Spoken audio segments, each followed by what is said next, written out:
B.R. Ambedkar.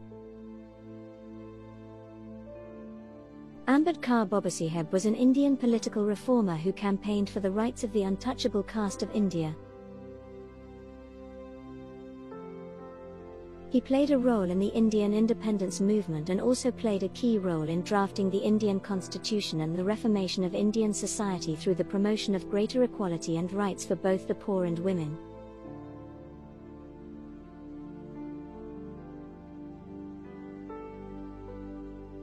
Ambedkar was also a prolific scholar, attending university in Mumbai, New York and London. He specialized in law, economics and political science, and made contributions to Indian economic thought.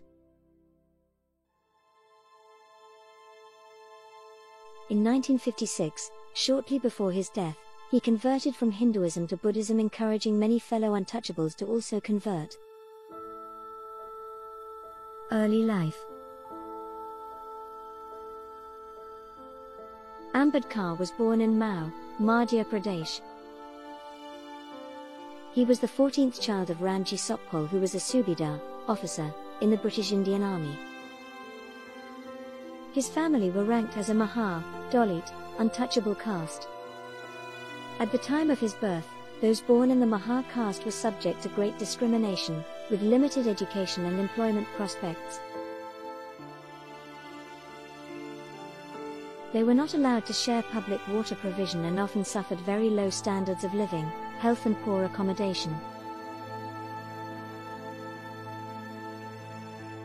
The Mahars are mainly found in Maharashtra and comprise around 10% of the population. However, as an officer in the British Indian Army, his father lobbied for his children to be allowed to go to school. Ambedkar was allowed to attend, but because of great opposition from Brahmins and other upper classes, the untouchables were segregated and often not allowed in the classroom.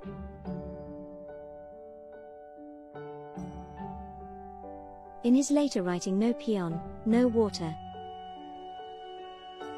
Ambedkar later explained how he was not allowed to take water, without the school peon, person to do manual labor. It was an example of the discrimination and exclusion that untouchables often faced. However, his father was ambitious for his children and encouraged them to read both the Hindu classics and other literature to further their education.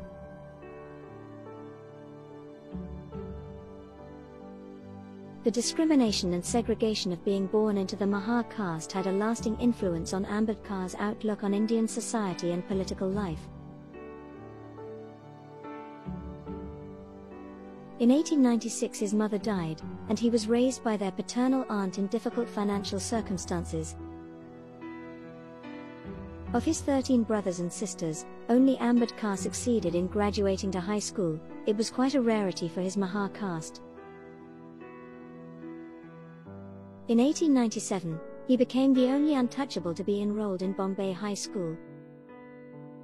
In 1907, he became the first untouchable to enter an affiliated college of the University of Bombay.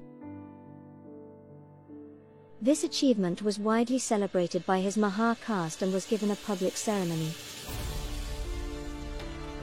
This ceremony occurred despite Ambedkar's father refusing to give permission, arguing such a celebration would go to the young boy's head.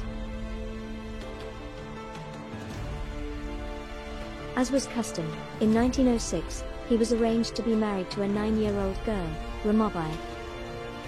Ambedkar received a degree in economics and political science from Bombay University. As a talented scholar, in 1913, he gained a Baroda State Scholarship to study at Columbia University, New York. Here he gained an M.A., presenting a thesis on ancient Indian commerce.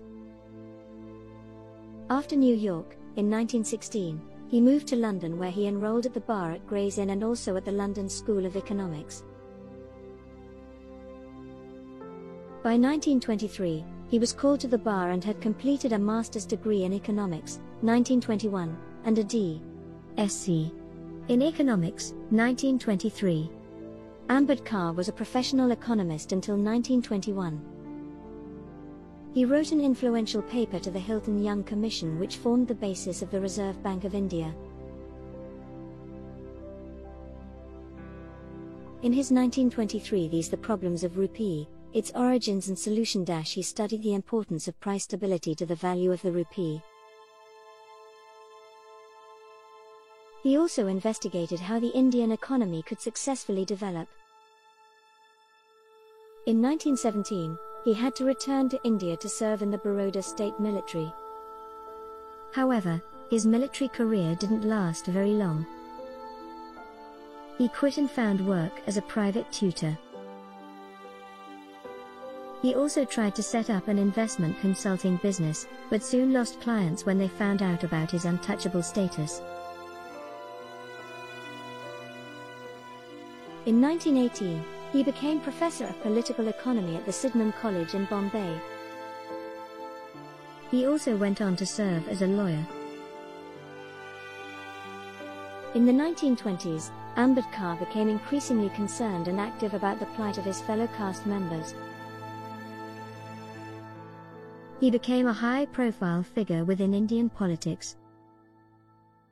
He sought to improve education for the outcasts. In 1924, he founded the Bahishkrit Hikarini Sabha, an organization dedicating to improving the welfare of outcasts. Its founding principles were educate, agitate, and organize. He also founded a newspaper called Mutnayaka, Leader of the Silent. During the 1920s, he became more active in organizing protests against discrimination. He inspired mass protests against untouchability and for the right to draw water from the main public tank. He attacked elements of orthodox Hinduism, burning copies of Manusmriti, laws of Manu, which he felt justified caste discrimination. For a successful revolution, it is not enough that there is enough discontent. What is required is a profound and thorough conviction of justice, necessity and importance of political and social rights. Ambedkar, Political Science for Civil Services Main Examination, 2010. He also campaigned for untouchables to be given admission to Hindu temples.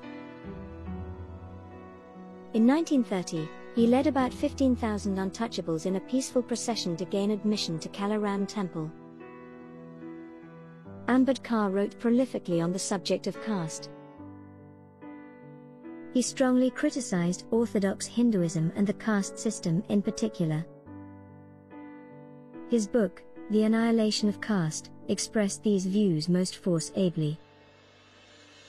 My study of the caste problem involves four main points. 1. That in spite of the composite makeup of the Hindu population, there is a deep cultural unity. 2. That caste is a parceling into bits of a larger cultural unit. 3. That there was one caste to start with, and 4. That classes have become castes through imitation and excommunication.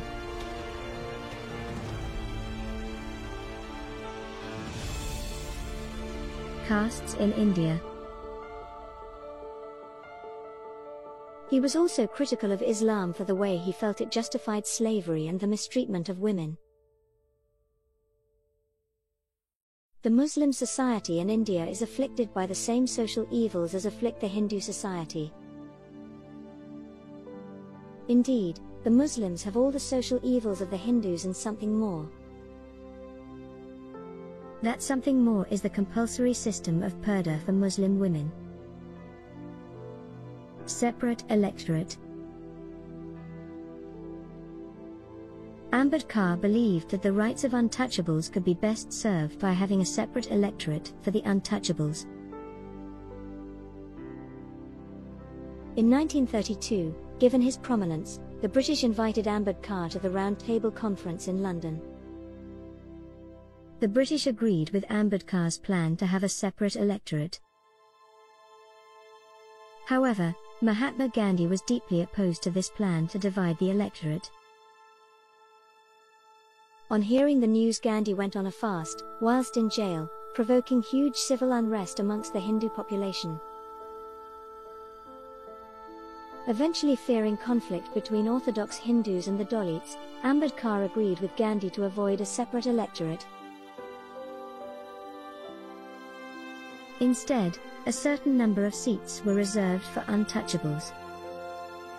This was known as the Pune Pact and drew Gandhi and Ambedkar closer politically,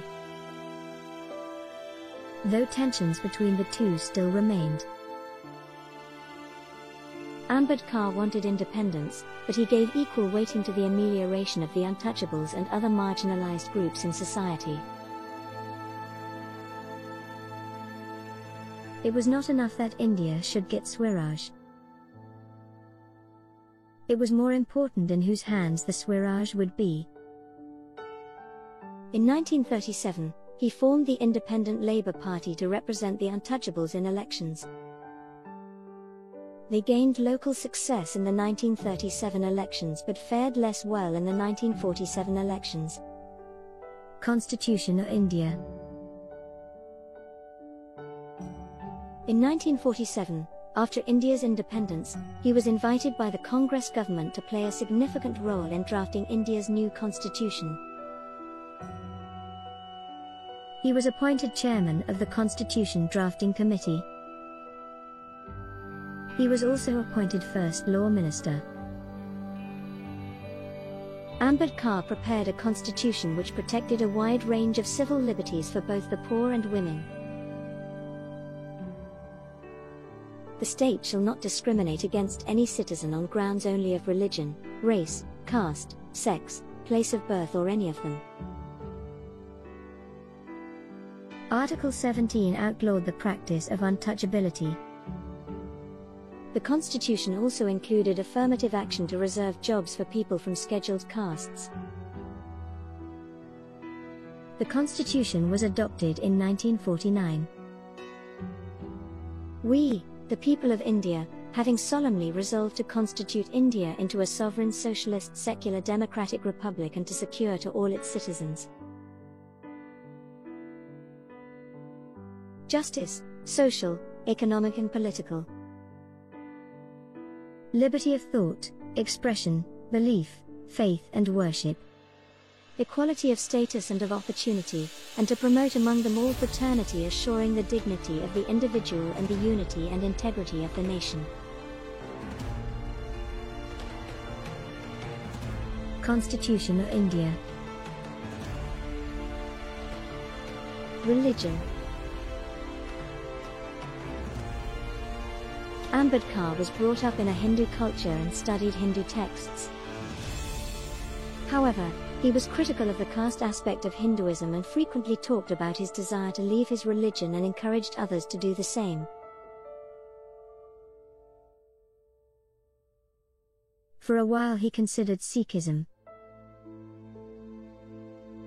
But, in October 1956, he announced his formal intention to convert to Buddhism.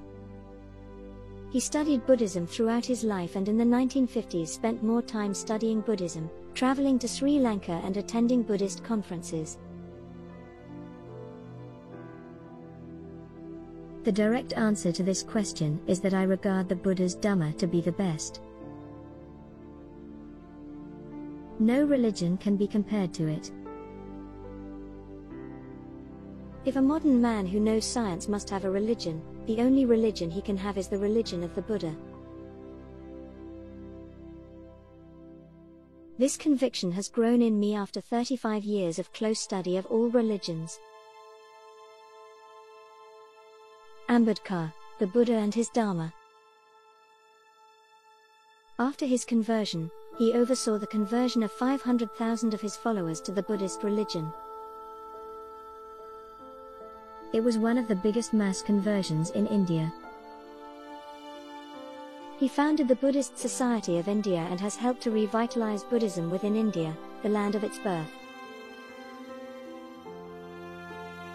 Shortly after his conversion to Buddhism, he died in his sleep on the 6th of December 1956 at his home in Delhi.